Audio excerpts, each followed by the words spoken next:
오늘 복음 말씀에 나오는 큰 기쁨의 좋은 소식이 바로 굿뉴스 복음입니다. 뉴욕에 사는 한 청년이 장가를 갔대요. 기쁘세요?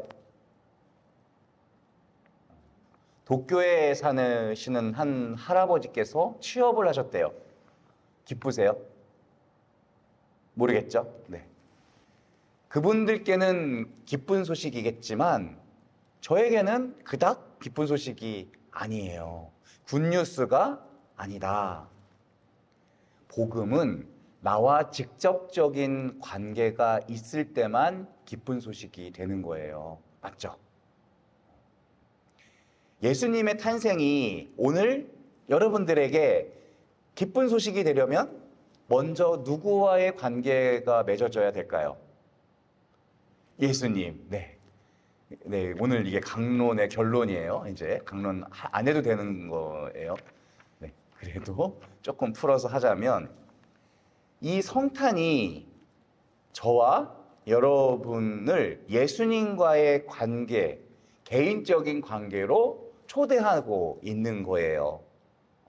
그 초대에 응하면 주님과 우리가 어떤 사이가 되는지 우리 한번 말씀을 통해서 보도록 합시다. 남들이 다 자고 있는 한밤중에 바람이 매섭게 불고 있어요. 그 어둠 속에서 양떼를 지키고 있었던 목자들 앞에 환한 빛이 비추는 거예요.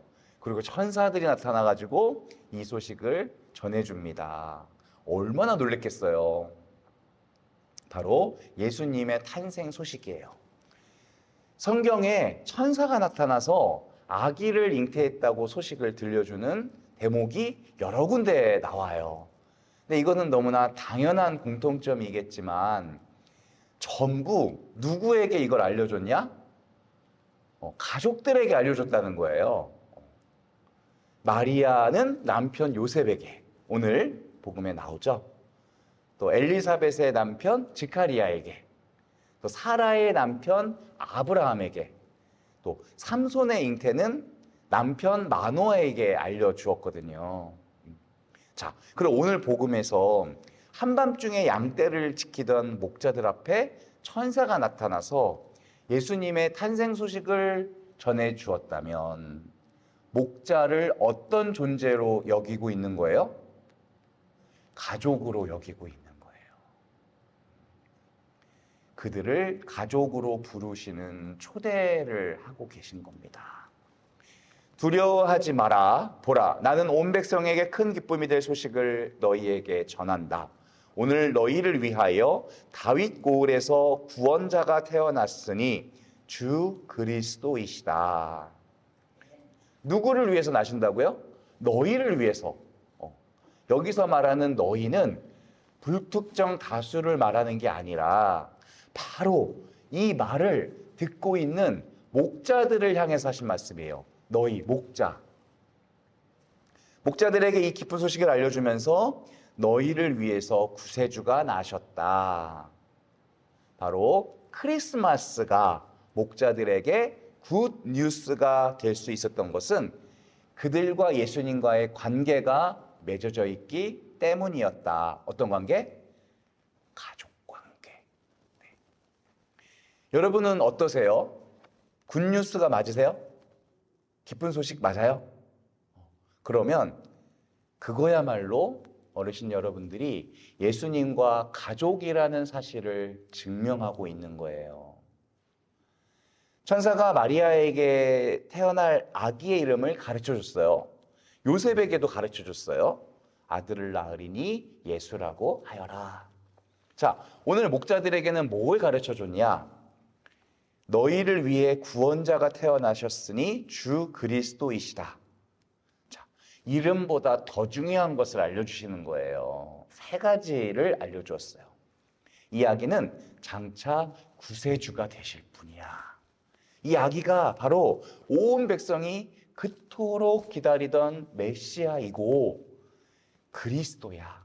이분이 바로 너희의 주님이시고 너희의 왕이 되실 분이란다. 세 가지를 말씀해 주고 있어요. 예수님을 지칭하는 세 가지 타이틀입니다. 먼저 구원자. 예수님은 저와 여러분의 구원자가 되고 계세요. 구세주가 꼭 필요한 사람에게 구세주가 오셨다면 진짜 기쁜 일이겠죠. 목자들은 구세주가 꼭 필요한 사람들이었어요. 목자는요, 낮에도 일하고 밤에도 일해요. 교대 근무하지 않아요. 그날도 한밤중에 밖에서 추위에 일하고 있었어요. 당시 목자들은 사회의 최하층이었습니다. 정처도 없이 집도 없이 떠도는 사람들이 대부분이었어요. 북왕국 이스라엘이 망하고 남유다 사람들이 바빌론 포로로 죄다 끌려가는데 다 끌고 갔지만 냄새나고 더러운 목자들은 놓고 갔어요. 이방인들조차 그들을 사람 취급조차 하고 있지 않았다라는 걸 보여주는 거예요. 이런 목자들을 누가 존중해 줬겠어요? 누가 이 목자들의 가족이 되어 줬겠어요? 오늘 다윗 동네에 너희를 위하여 구세주가 나셨으니 주 그리스도이시다. 오직 예수님만이 손 내밀어 주셨어요. 인생 밑바닥까지 떨어진 목자들을 그 구덩이에서 건져내시려고, 구원해 주시려고, 오늘도 그들을 구원하시려고 하는 것처럼 우리가 인생의 쓴맛을 느끼고 고통받고 있고 실패하고 절망하고 있는 분이 계시다면 우리 주님은 손 내밀어 주실 것이에요. 바로 여러분을 가족으로 초대하고 계세요. 어두운 밤에 밖에서 벌벌 떨고 있는 목자 같은 이들이 계시다면 환한 빛을 비추시고 영원히 변하지 않는 큰 기쁨의 영광을 얻게 될 것입니다. 자, 두 번째로 예수님을 지칭하는 타이틀입니다. 오늘 너희를 위해 다윗 고을에 구원자가 나셨으니 그리스도이시다. 두 번째 타이틀은 그리스도예요. 이것은 그리스어인데 히브리 말로 번역하면 메시아라고 합니다. 기름 부음 받은 자라는 뜻이에요. 예전에는 왕을 뽑을 때 기름을 머리에 부었고요. 사제를 뽑아 세울 때에도 기름을 머리에 부었어요. 우리가 예수님을 그리스도라고 부르는 것은 이 땅에 하느님 나라를 세우고 그 나라의 왕이 되신다라는 뜻이에요. 그 나라는 절대 망하지 않고 영원히 무궁한 나라입니다. 여러분, 이왕이면 이런 나라에 이민 가셔야죠. 이민. 우리 일생이 끝나면 우리 영혼은 그 나라로 이민 가는 거예요. 그런데 아주 까다로운 이민 정책이 하나 있어요. 그 나라에 누가 이민 갈 수 있느냐? 바로 가족만 갈 수 있어요. 가족 관계가 되어야만 들어갈 수 있는 거예요. 나중에 왕의 가족인지 아닌지를 보는 거예요. 여러분은 그 나라 왕의 가족이세요? 네, 그러면 여러분은 그 나라의 주인이 되는 거예요. 이게 바로 굿뉴스예요.